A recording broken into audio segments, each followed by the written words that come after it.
Um, and you know what? That was just for us. That was just for this group, that epic opening. Forget everybody else, right? That's for us. We'll give them some gifts now as we go. Um, that was actually funny. So Tyler messaged me. So for those that didn't meet Tyler last week, Tyler is in the insurance industry. Actually, may end up being our independent insurance agent for Viridescent, which is really cool. But he's like, hey, like, is it okay if I don't come today? I'm like buried with work, and like, if I miss the session, will I be invited back again? And my first response was like, no, never. But in all seriousness, of course, man, you're out there conquering the machine. Go forth and conquer, and we'll carry on without you today. But really, we're with you. I'm actually going to send him a cool piece of art as he conquers the mountains of the machine today. So maybe I'll show you guys that before I send it to him. Um, okay, so let's do this. Let's do our icebreaker in Zoom like we have been, and then we'll kind of launch into conversation a bit. So the icebreaker today is to share a story from your world over the last week about bringing value to others. So what you did, maybe even how you did it, just a sentence or two in the Zoom chat, and we'll hang out for a minute. And while people think, mine, what is mine? Bringing value to others.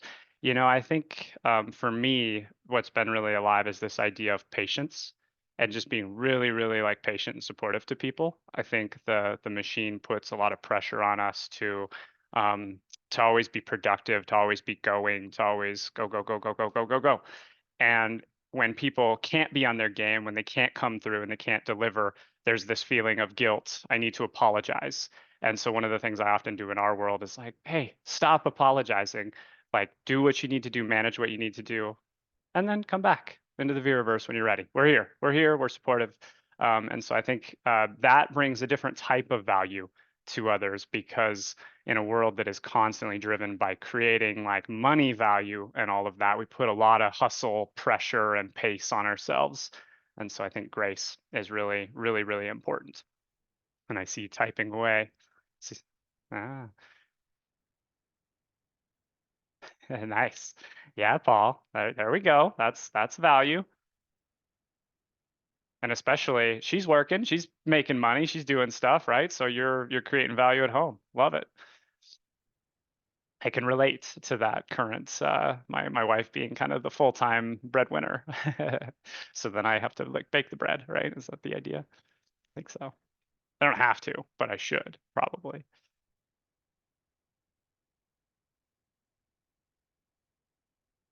Oh, nice. There it is. I can imagine, Sam, nobody better to be able to coach people on the challenges of overcoming kind of entrepreneurship and all that stuff. It's tough. It's a tough game, isn't it? Whiteboard session with a friend. MCK also brought a lot of value to the Veraverse earlier. MCK is going to be one of the mentors in the Adept credential of our Harness Your Hero program, which means he has his own featured comic and is a part of the story and the journey. And he brought I was gonna say brought the fire, but that's Tom, right? You more brought the fungus. Yeah, that's right. You brought the fungus. I like it with your mushroom. It was very fun. Nice. And Alina, hello. So glad to have you. I know Alina hasn't been able to join us as consistently as she would have liked because of some connection issues. And so we're glad that you're with us today. Being there for somebody that's venting for Sabrina. Nice. Dogs. Yes. And what a good example of something doing something enriching for another living creature. I bet that was good for you, right? Of course. Drinking the fungus. That's forever. That's stamped in our lexicon forever. I love that. Okay, very good. So we're going to just kind of jump right into our stuff today. So I want to pull up our kind of inspired artwork for the day, which came from last week. And as I do that, slowly but surely, here we go.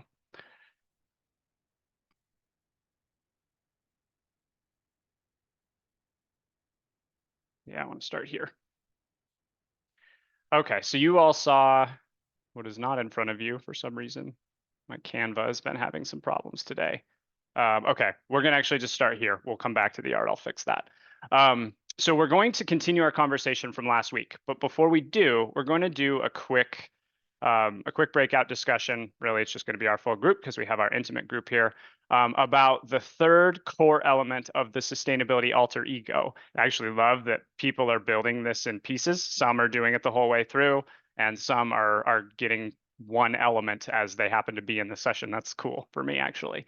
So the third core element of the alter ego is the sustainability beacon. This is an internal motivator for making the world better. It can be very like human more often than not. The other two, the animal personality and elemental philosophy, are very nature heavy.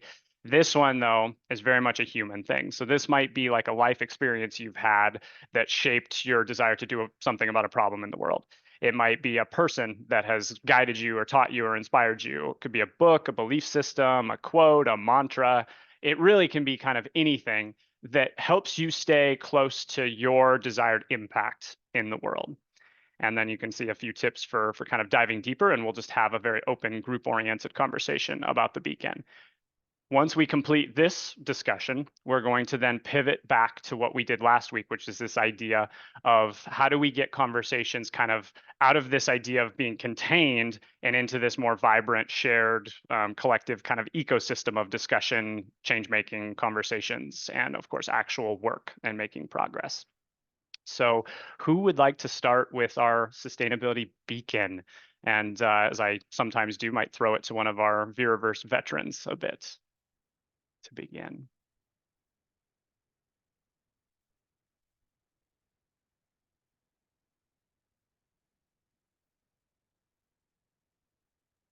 I'll go for it. Oh, newbie. Yeah, yes. So brave. What a change-making bit of courage here. All right, Eleanor, what you got? So it's a person for me. It's my stepdad, Philip. He works for British Sugar, but spends the majority of his time with farmers. And Philip, if he could be, he would be a farmer. That is his dream. He just hasn't had the opportunity. But he's instilled in me this whole circular view of farming and how you interact with the world, and how, like, I think it's called the butterfly effect, how what I do has huge waves for something else. And it's his complete belief that no matter how big or how small you are or what creature you're interacting with, they have a huge importance in life. And my favorite thing about Philip is that he always has wildflower seeds in his pockets, and it infuriates my mum when she's doing the washing. But he'll walk about farms just scattering wildflower seeds, and it just makes me incredibly happy. And he's always trying to say, like, yes, you could squash that spider, but what gives you the right to decide it's the end of that spider's life because you're afraid? That spider is just as scared of you as you are of it. But just because you're bigger doesn't mean that you're any more important. And I've tried to live my life by that, and that was my moment of, yeah, actually, no, I can't decide that that's the end of that spider's life just because I'm afraid. And I'm no longer afraid of spiders, but I'm very good at catching them in jars now. So there's like a big philosophical thing that comes out of that small act that I think about when you think about humanity. Just because we're very intelligent, who are we to decide the fate of biodiversity, the fate of the earth? I suppose maybe in a sense we're deciding our own fate potentially in what we do or don't do right now, but that is awesome. Wow, good start. Any other follow-ups from anybody else, or anybody ready to share their beacon? Yeah, seriously. Clap. Welcome to the Veraverse. That is amazing. All right, who's next with their beacon?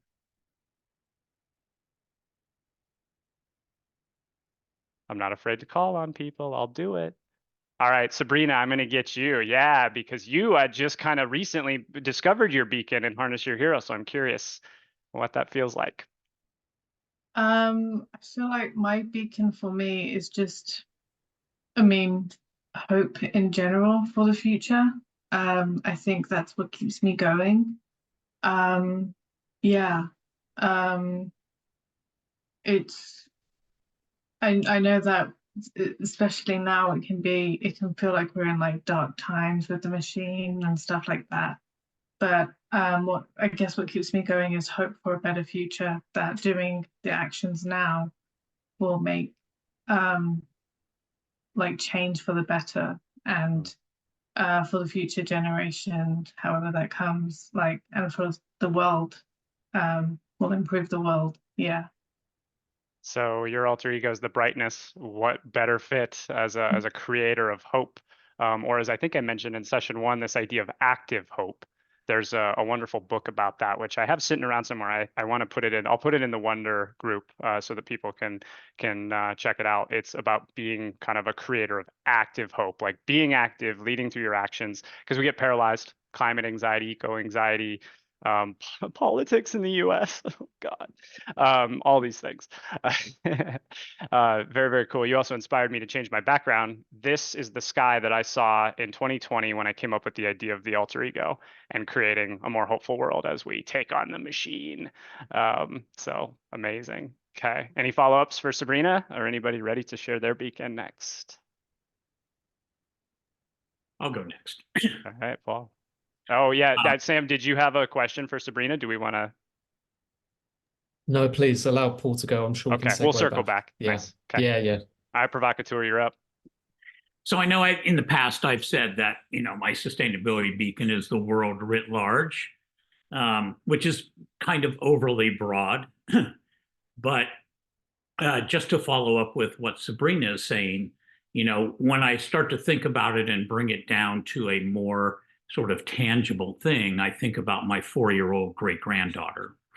And, my hope that what I'm doing right now, the things that I'm working on, will make a better world for her as she grows up. Because, to Chance's point, the politics, not even just in the US, but around the world, they're like pretty horrible right now. And so it's going to take a lot of collective action. And part of the reason that I say the world writ large as well is, having traveled a lot, both for work and for personal stuff, just the opportunity to meet lots of different people in lots of different cultures, experience, different food, different, landmarks, different geographies, different histories, all of those kinds of things, creates a situation where you hopefully realize that we have more in common than we have in difference. And so trying to bring all of those elements together as a sustainability beacon, are kind of what maintains me and, keeps me moving forward. That kind of idea of like trying to create optimism in the world, trying to create hope in the world, trying to, just follow actions that bring people together versus pulling them apart. So there you go. One of the things I love about your world writ large, just in general, is like the world. This is amazing that we're here. It's a freaking miracle. It's beautiful. It's amazing. And so it's obvious that we would want to preserve and keep going, right? And yet we forget and get confused and all that. Our intelligence confuses us a bit sometimes, doesn't it? Exactly. Cool. Okay, who's next? Sam, did you want to jump in and add something now at this point?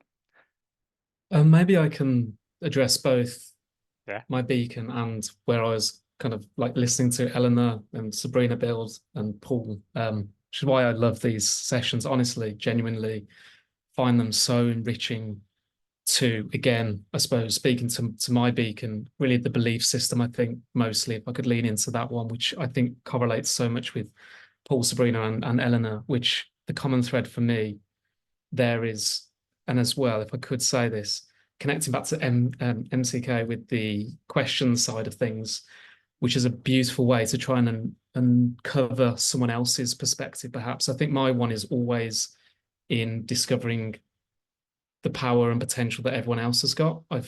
You know me, Chance, with the educational system.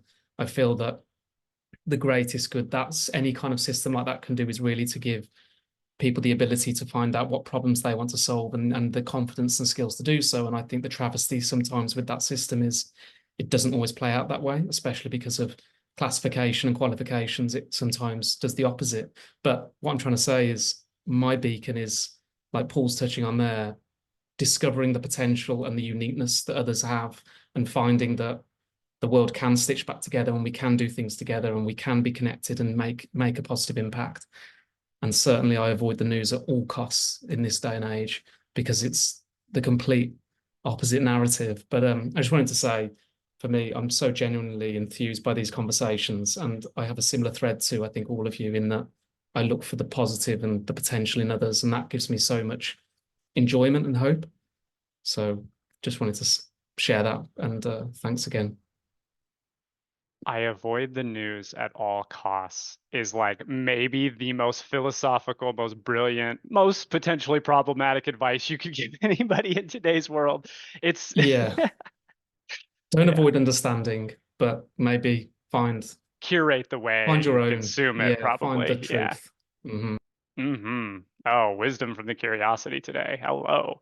Uh, so it's so important because we do, there's this societal pressure to like watch the news, follow the news and all that. And it's like, well, actually, that's kind of what the news machine wants. The media machine wants you doing that. And I see the point of that, but whew, how damaging for it almost like puts us in our boxes in our container as we pivot into our second part of our conversation a little bit. It like pushes us into this place of overwhelm and discouragement and stuff a lot of the time. So curate a good news source, positive, active hope type environments that that tell us what's going on and shape it ourselves. Okay, who's next?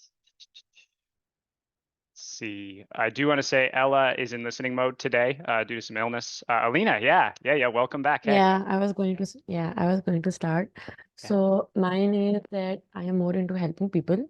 Because one thing which I have learned in my life is that like a lot of people have helped me throughout my journey. That's the reason I am where I have reached. Because I had like kind of a technical background, so I was more into like teaching people skills like graphic designing or others. So like they can just like start learning or like start earning or like start like their professional journey. So, and I was able to do all that because of the seniors or like the people I met in like all the networking, those kinds of events. So yeah, it's more on like I have the reached this position because of all the people who are around me. So I want to give platform or like as much as I can help to other people, so they can also like reach or like achieve whatever they want to do in their life. So yeah, Yeah, that's mine.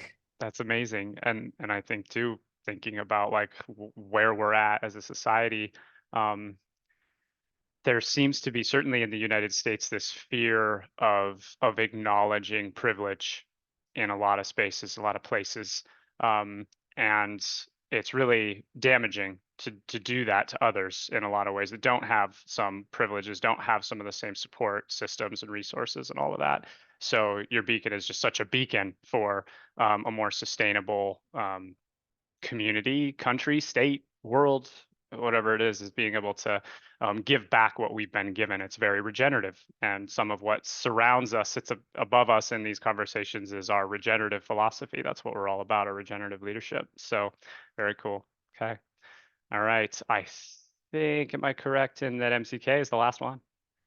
As always, Mr. Listener, sitting back, taking it all in. Hey everybody. So yeah, my sustainability beacon is the mushroom or the fungi.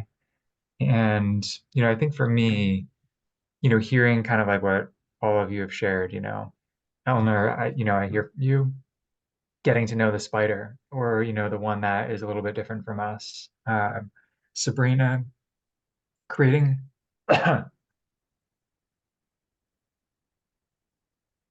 a delayed peanut getting lodged in my system. Sabrina, hearing about you being the creator of hope, all bring people together rather than having people being pulled apart. Sam discovering the potential and power in others, and Alina, helping people to achieve like what they want to do. For me, I think it's about the what are the questions that help us to get there. And so I think where the mycelium, fungus, mushroom, however we sort of call that, it looks differently. It's called different names. But I think the underlying idea is that if we're trying to understand someone, how do we get to know and be more aware, which then helps us to discover their power and potential. Like one thing I was thinking about with yours, Sam, was, to discover, we need to uncover, and the only way we can uncover is to ask. So I'll pause now. I think that's the question is the most important thing for me. Very nice. Any follow-ups, comments, questions before we close out discussion number 1? Sam? Just quickly to reiterate, I'm sorry, I don't want to take this away or the agenda, but I think there's just something so important to like a conscientious leader with this question one. It keeps circling, and every time I hear MCK round it up in the way you I was gonna do, say he gets you. He's getting you. it I just like it. it's like a rocket in my brain. So I just wanted to say thank you so much. It's really cool. It's really interesting. Very cool. Yeah, we celebrate MCK's approach because it is surprisingly unique and not practiced as much as it should. This idea of just being kind of a listener, a collective builder, a regenerative leader. It's really important. Okay, so as I get our mindful minute queued up here, I'll share mine quickly. So we'll take like 60 seconds. Go hang out with glaciers again, because that's just kind of been, well, it's always my vibe. It is my elemental philosophy. So sharing that with you is a pleasure. But my sustainability beacon is that every shadow has a silver lining. And I've started to kind of add on to if we are courageous enough to sit in the shadow, to seek the silver, and we can always find good that comes out of the bad stuff. So with that, let's take a mindful minute. See you on the other side. Get up, stretch your legs, refill drinks, whatever you need.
So MCK, I have to ask as we wait for people to filter back in.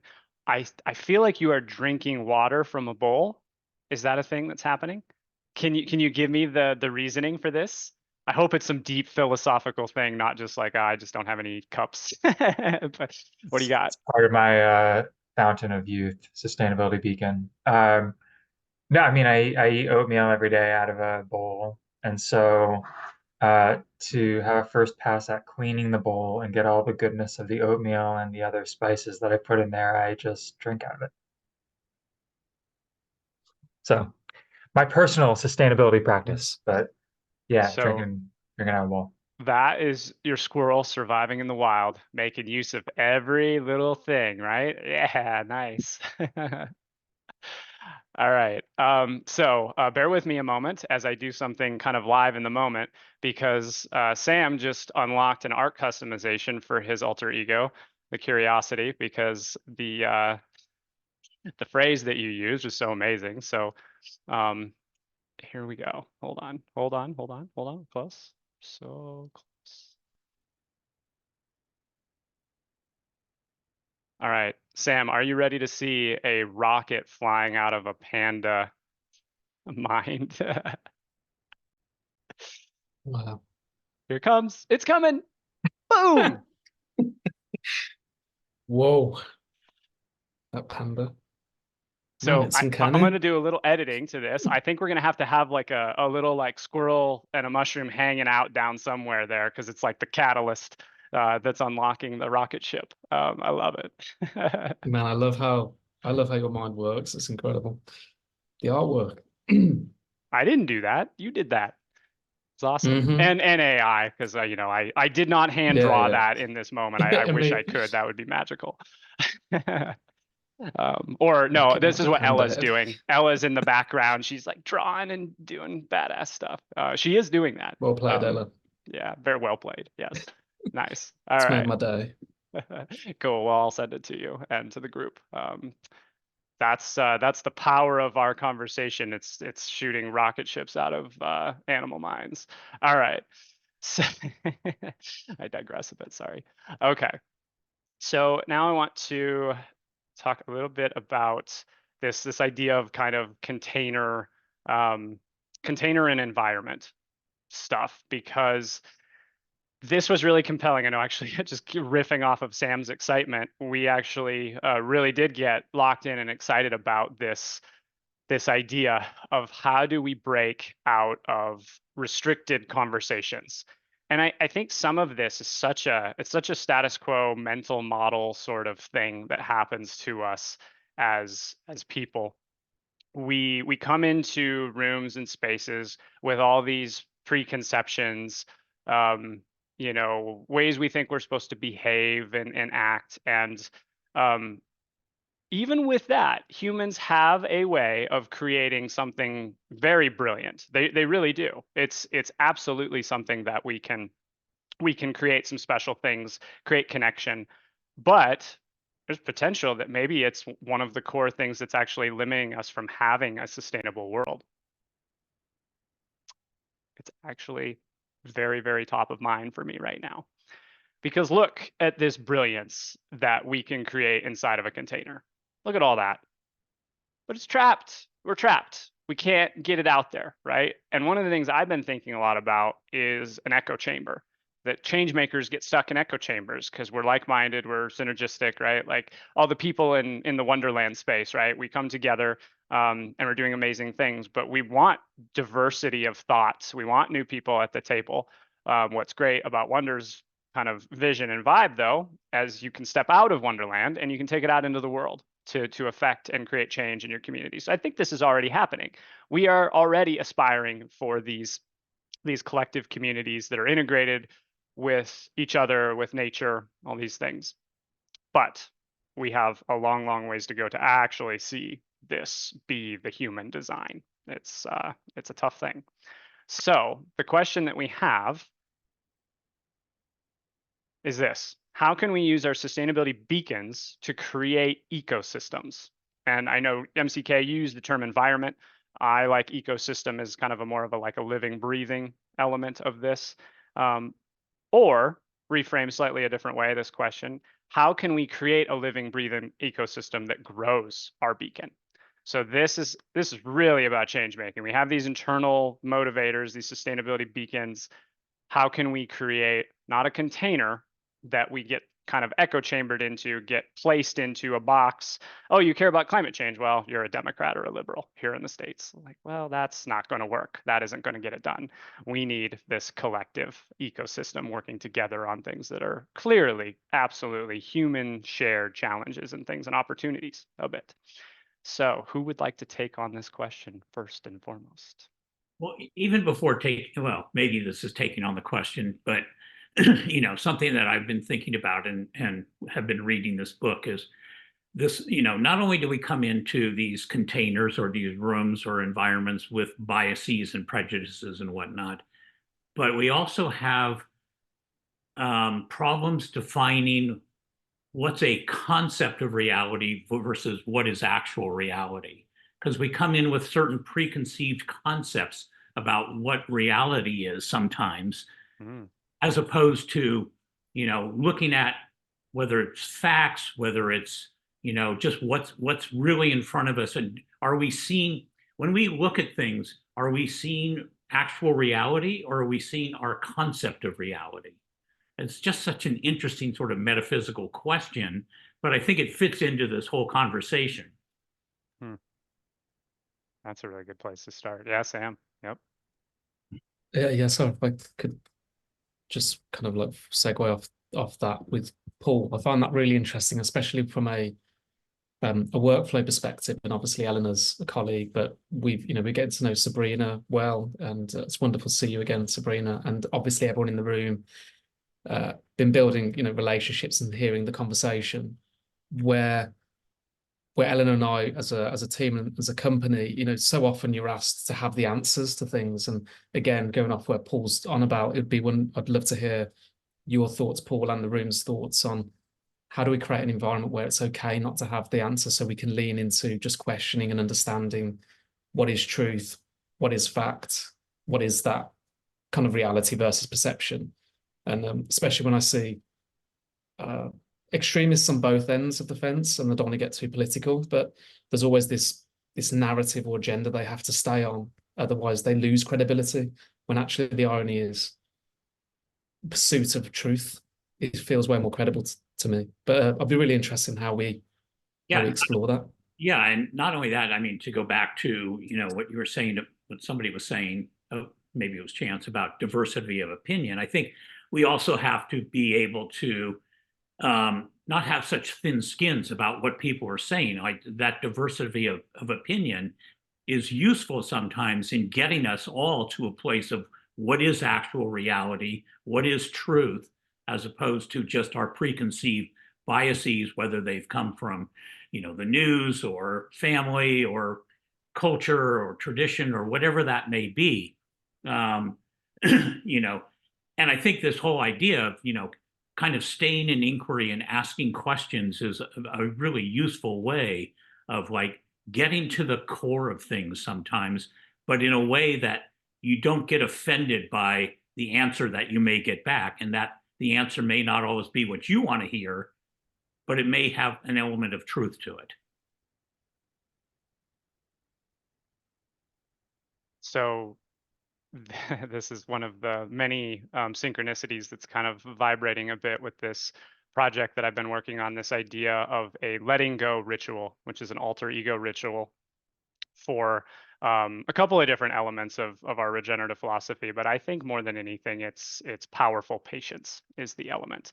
And this letting go ritual, that we can practice the ability to just like let go of stuff, like, because we need to be able to sit and listen and be open-minded. It's really, really important. So I know, like, Tom, also known as the visionary lemur, who's supporting some of the concepts and design of this from the background, has talked about, like, all right, take a pebble, put it in your hand, and fuse whatever really damn frustrating thing that person said to you, Paul, infuse it into a little pebble, and then just freaking throw that pebble in the river and just move on. Let it go. Off it goes, right? We need to get better at these things. So more to come on this. But all right, who's next? Anybody got any insights or questions or thoughts? Yeah, Sabrina.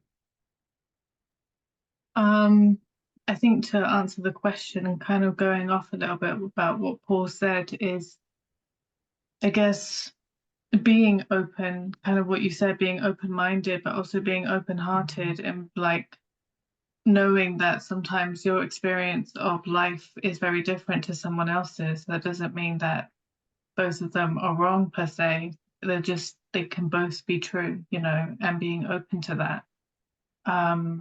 And just, I think the first step to that is like listening and being open to other people's ideas, other people's experience. I'm always love learning about other people's experience, like good or bad, because it's a new truth. It's a perspective I haven't seen or heard before, and I'm learning about it now, so I always find that interesting. I think that helps make it open and not so much more of a container, I think. Yeah, I would agree. I think again,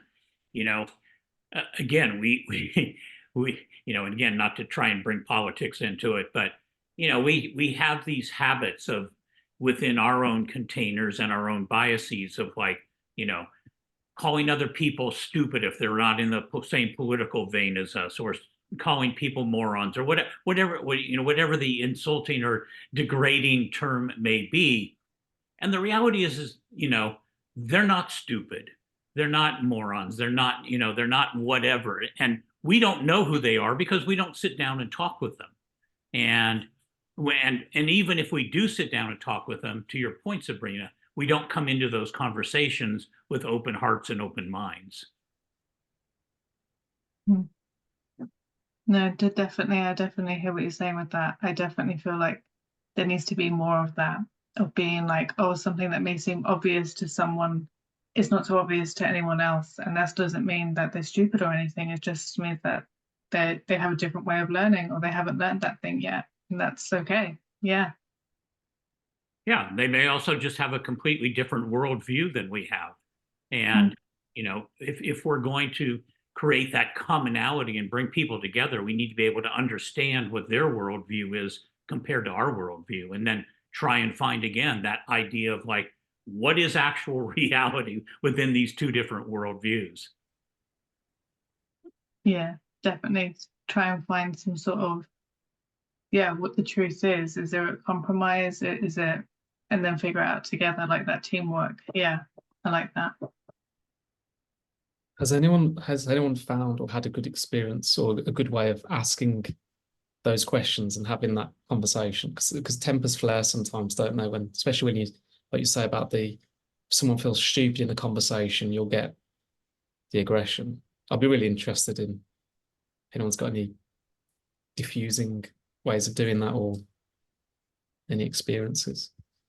Yeah, I think that's a tough one. I would say I have not really had those experiences, though I may have one this afternoon because a friend of mine who I used to work with is coming by for a visit. She's living in France, and she and her husband are very, very far left, like very pro-Palestinian, very pro,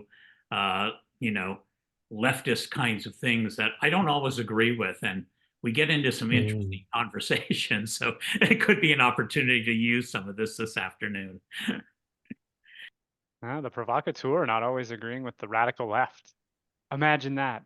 You have to. You're on the left, Paul. You have to. You absolutely must. Yeah, I know Eleanor was going to jump in, I think, and say something Yeah. over to you, and then maybe MCK, who unmuted and is leaning forward. The squirrel is up there. He's ready to go. You're on deck, my friend.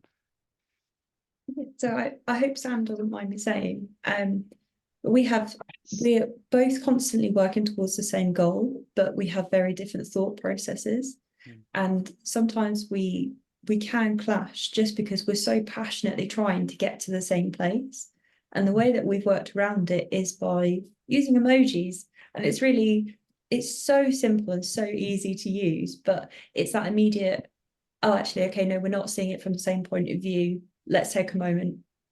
Let's actually talk about it rather than just like coming together at like loggerheads and missing what we're both trying to achieve. Like we use like a puzzle piece emoji for like, I'm just not getting the logic of what you're saying, or like calling out the elephant in the room will sound like an elephant to each other. And it's made it so much easier to work together, and we're getting a lot more done. I'm having a great time. But it's meant that rather than it being I'm worried about what I might say, it's actually I'm saying this because I can't follow the logic, and a really quick way of me saying it is I'm just putting a puzzle piece, and it's diffused like all of that tension immediately. So something super regenerative just happened. Wow. So Sam asked a question kind of outside the Wonder container, right, to the whole group. And someone on his team actually answered the question to talk about how much of a badass Sam and Eleanor and Wonder is, because that's amazing. I love every part of that. Wow, very cool. Oh, you give me ideas as well. That's compelling. We might talk more about that. MCK, what you got? Well, I was really, well, first of all, I love Eleanor, aka the butterfly effect. I don't know if that was Ella or Chance putting that in there, or Eleanor, you just kind of went and did that, but I think that's cool. Where did that come from? I don't know. Seeing that coming up. I mean, the thing that I was kind of curious about when it comes to Paul's situation this afternoon, right? Like, what are the questions that you're eager, interested to talk about? And what are the kind of questions that you have, let's say, in your back pocket that if things do go in an intense direction, that you will be able to slow the tension down a little bit? Like, what might be one of those. So like when it comes to the Palestinian Israel question, I was asking somebody who has a very different viewpoint of mine yesterday. I was just like, I was on the subway in New York City yesterday, and I saw this thing that said something like, murdered by Israel. And the question that was coming to my mind was just like, well, how do we get to peace? Like, what is the pathway to peace? And when I asked this, yesterday on this walk of one of my neighbors who thinks very different from me, it like jutted into this very impassioned area around, uh, Joe Biden being an asshole. And I was like, okay, like, let's come back. What is the pathway to peace? So like, I don't know, so it's a little bit of an inquiry, and I'm curious what you think about this, Paul, and how you might approach with your friend. But maybe the answer that I'm starting to think about too is like, how do we hold our ground on the question if the question doesn't actually get answered? Yeah. Because if somebody's not answering or engaging really with the question, then it's hard to maybe move in a place. If we've tried to bring up a question to get to the place that's common, like don't we all want peace, right? Or do we not? Yeah, well, I think that has become a big question within what's going on in some of the protests and whatnot, is whether people actually do want peace or not.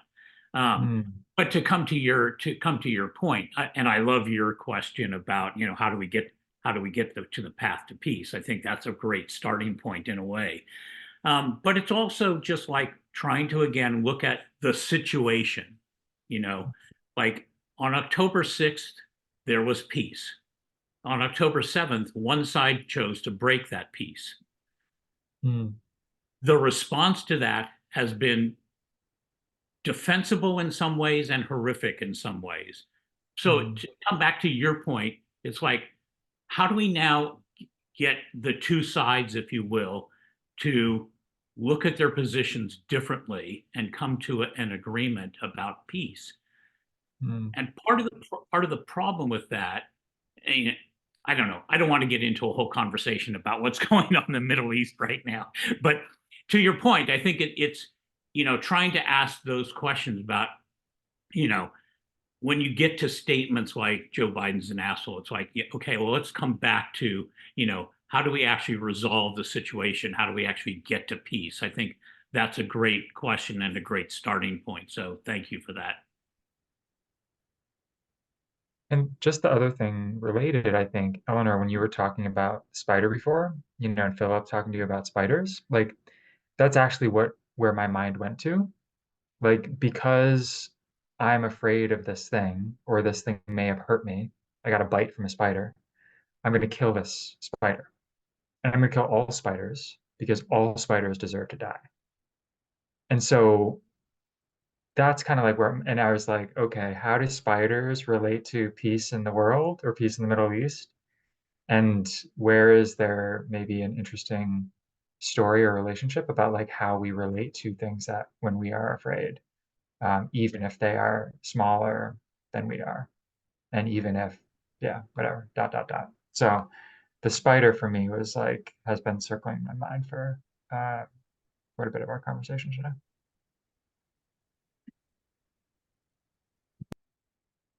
So it was interesting. I was actually talking to Tom, comes back around with us in spirit, Tom. Maybe I'll send this to him, but him and I were chatting. He's a climate activist in the Netherlands, for those of you that don't know. And him and I were chatting kind of right after the conflict started raging. This like deep sadness and uncertainty about how everybody immediately started picking sides, and really the reality of that is no matter how good intentioned, no matter how right or wrong or whatever we are, we're warring. That's warring. You're just contributing to the war by doing that, right? And I will say, huge bit of privilege for me even talk about this in this way, because I've never had to experience that level of conflict. Privileged white guy, like it's absolutely a thing. But I hope that we can use like perspective that comes from the ability to kind of sit back and think about the landscape is don't just dive right into the fold immediately. Eventually, maybe if you sit back and you think about it, you're like, okay, I need to get involved in this because of these reasons, and it feels right, then go, right? That's change making. You got to do it. But it was the immediacy. It was the immediacy of people just picking sides and attacking the other. This is war. It's war feeding more war, and that's not going to work. It's not good. I think we can agree that that is not good, right? Ooh, heavy. Whew. Heavy. Everybody take a breath. Ah. But again, Sam, where yeah. the just very quickly, where going back to Paul's point about having the discourse and being able to have the conversation and to create places like that, I just feel there's this ceiling for humanity. And I'm biased, and again, Paul mentioned that we all have our prejudices, but I really believe in educational institutions trying to almost teach how we talk and communicate rather than trying to teach the content. If we could equip young human beings and they grow up in a way whereby we could have discourse, and like MCK says, find the common ground, it just feels so culturally systemic in the way we bring up human beings. So I just wanted to say these kind of sessions again, just appreciate the space. I agree, Chance, like I sit from an immense place of privilege, but if we could bring more people in from all sides of the perspective, like Sabrina was saying, and have open hearts and open minds, it'd be wonderful to have more people in this room to learn about those perspectives. I think there's something very powerful about how we evolve as people. And again, I'm adding to the depth, and it's deep. I know it's heavy, but I'm a complex guy, and I just love these conversations, everyone. Thank you. Awesome. Well, I know we're winding towards the end of our session, which is a bit of a tragedy, right? That's horrible. It's absolutely horrible. No, I think what's actually great about it is that we left session number 4 of this group pretty open, without a whole lot of preconceptions or plans, for this very reason, because we knew that something with this collective, kind of as we are calling all of you the Wonderland Hero Band, something was going to come, this shared thing, whatever that was. And I think that this has really come to life. And so I propose that we continue to growth garden, as we've talked a little bit about, this conversation into next week. And we'll find some frames and some things to guide and some fun and whatever. But really, I think that's the focus, is continuing to lean into this.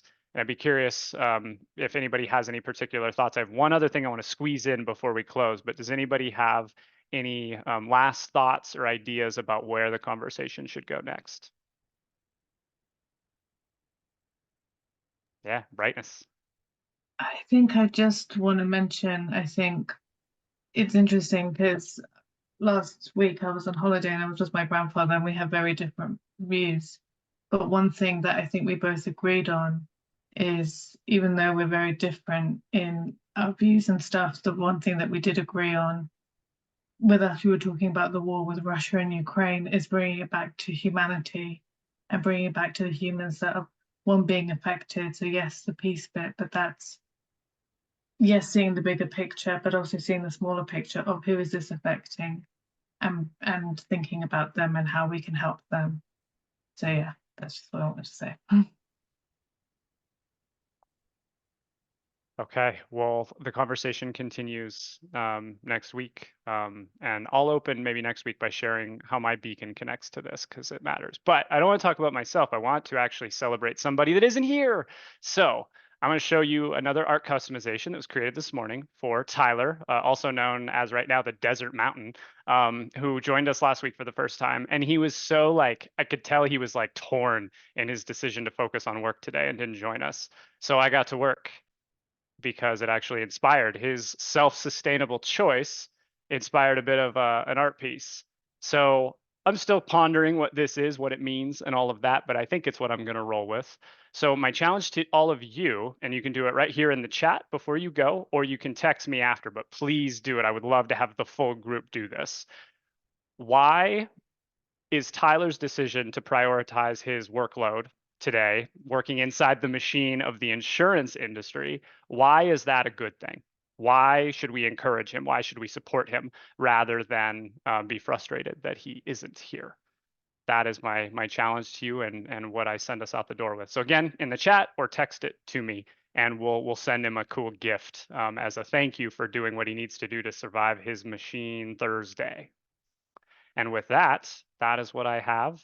Thank you so much, everybody. This is amazing, and the conversation continues and concludes, kind of, but then goes on infinitely past next week as well. So we'll see you next week. Thank you.